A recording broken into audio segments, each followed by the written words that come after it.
ইস, রক্ত বেরোচ্ছে। চুপচাপ ঘরে গিয়ে বসো, আমার এখন অনেক কাজ আছে। শালা চানকি দাসের এত বড় সাহস যে আমাদের ঠেক থেকে তোমাকে তুলে নিয়ে যাবে। হা করে কি দেখছো? ঘরে গিয়ে বসো।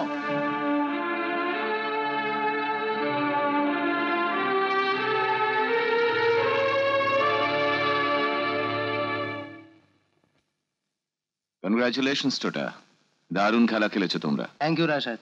আজ সারাদিন ওই থানা পুলিশ করে নৌকো থেকে সব মাল ছাড়িয়ে এনেছি। তবে ওই দিনে অ্যাকশনে রানা ভীষণভাবে ইনজিওর্ড হয়েছে, পায়ে দুটো বুলেট লেগেছে। ও সরি সরি সরি। হ্যাঁ শোনো, আগামী রবিবার গার্ডেন হোটেলে তোমাদের সকলের নেমন্তন্ন রইল, রাত 8টায়। আমি সবাইকে পেতে চাই। যাব, তবে রানা হয়তো যেতে পারবে না।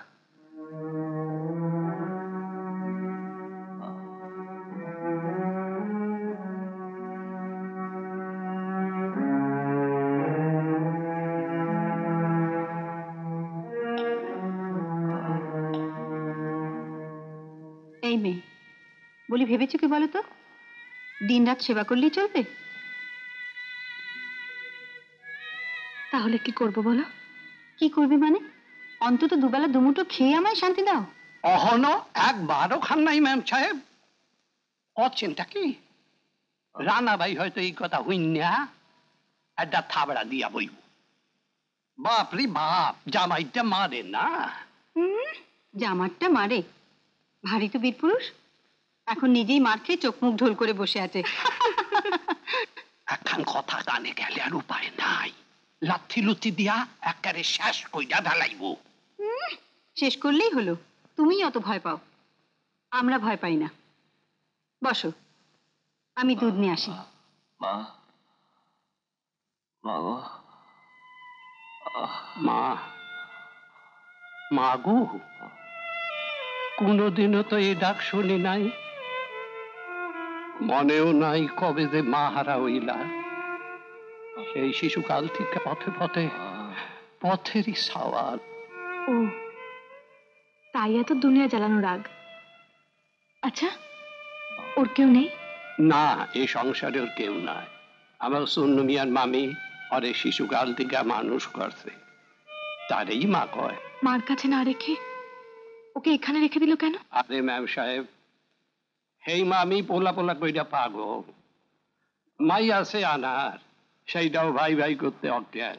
এখন যদি এই অবস্থা এইখানে লইয়া দেয়, তয় ওই মামি কাইন্দা একেবারে সেরা বেড়া করিয়া ফেলাইব না। তবু ওদের একবার আনা উচিত ছিল। আরে বুঝলেন না ম্যাম সাহেব, পুলিশ কোর্ট কাছারির ব্যাপার, আর হার লাইগাই তো টোটা ভাই আমার এই এনেই থুইয়া গেছে গিয়া। আর এই গুন্ডাটারে ওর ভাবিটাও খুব ভালোবাসে তো। মোটেই না, মোটেই না। কে বললো তোমাকে? আমি একদম ভালোবাসি না, আমি একদম দেখতে পারি না এগুলোকে। নিজের এতদিন ধরে জ্বালাচ্ছে, তাতেও শখ মেটে না, তার উপর জুটিয়েছে এক বাচ্চাকে। এটাকে কে সামলাবে? আমারই দায়, তাই না?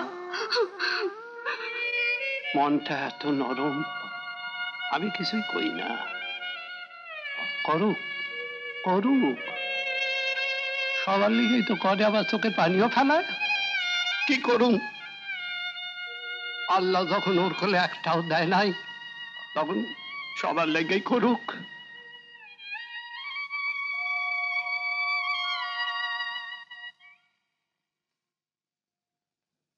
কে গান গাইছিল?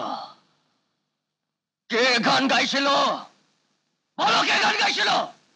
আমি। কেন? তোমাকে কে বলেছে গান গাইতে? গানকে মানুষের বুকে ভালোবাসা জাগাতে চাও, তাই না? কেন যে এত রাগ? একে জ্বরে যে গা পুড়ে যাচ্ছে, আপনি শুয়ে পড়ুন। সাবধান করে দিচ্ছে, আর কোনোদিন গান গাইলে ওই টুটিটা আমি ছিঁড়ে ফেলে দেব। আমার জীবনে কোনো গান নেই, কোনো স্বপ্ন নেই, কোনো ভালোবাসা নেই, আছে শুধু বুক ভরা ঘৃণা, ঘৃণা, ঘৃণা।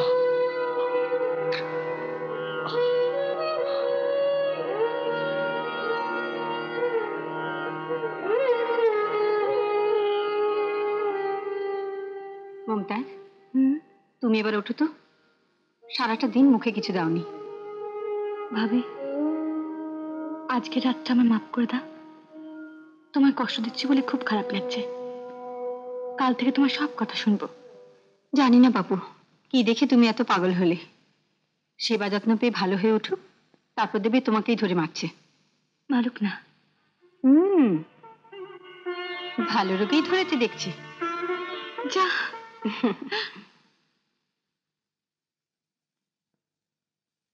ভাবি, একটা কথা জিজ্ঞেস করবো?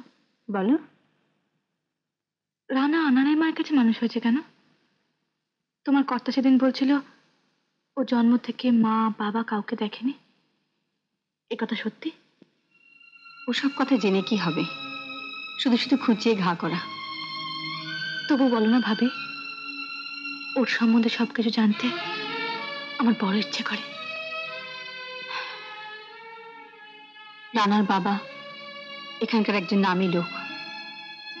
তার বাড়িতে কাজ করত ওর মা। বড় লোকের ফুর্তির ঠেলায় রানার জন্ম। আর সেই জন্মের কলঙ্ক থেকে নিজেকে বাঁচাতে গলায় দড়ি দিয়েছিল ওর মা 3 দিনের রানাকে রেখে। ব্যাস ব্যাস ভাবি, আর বলতে হবে না। রানা জানে যে ওর বাবা এখনো বেঁচে আছে। ও এত লোককে সাহায্য করতে পারে, পারে না? পারে না ওই শয়তানটাকে শেষ করে দিতে, মায়ের এত বড় কলঙ্কের প্রতিশোধ নিতে? মমতাজ, মমতাজ! ভাবি, আমি আসছি।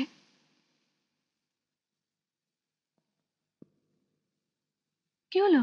ধুর, আমার আমার এই সমস্ত খাবার একদম ভালো লাগে না। আমি কি তাহলে বিধবা যে এই সমস্ত সেদ্ধ খাবার খাবো? কাল থেকে এইসব খাবার আনবে না। তাহলে কি আনতে হবে মহারাজের জন্য? কাঁচা পাতা, মদের বোতল? এই তো বেশ বুঝেছ। মাল ছাড়া কিছুতেই স্বাদ লাগে না। কাল থেকে এক কাজ করো, 2টো বোতল আনিয়ে রেখো, আর তার সঙ্গে ঝাল ঝাল গিলা কালিচা। আর কিছু বাকি রইল? যতদিন না সুস্থ হচ্ছেন মদ টদ খাওয়া একেবারে বন্ধ। মমতাজ, আমি তোমায় সাবধান করে দিচ্ছি, আমার ওপর গার্জেনগিরি করতে এসো না। মানুষকে কষ্ট দিয়ে আঘাত করে আপনি খুব আনন্দ পান, তাই না? কিন্তু কখনো কি ভেবে দেখেছেন আপনি সুস্থ আছেন, ভালো আছেন, এসব আশা করেও তো কেউ আনন্দ পেতে পারে? কাল নিশ্চয়ই মদের বোতল আনিয়ে রাখবো, আর কখনো ভুল হবে না। মমতাজ, মমতাজ, আমার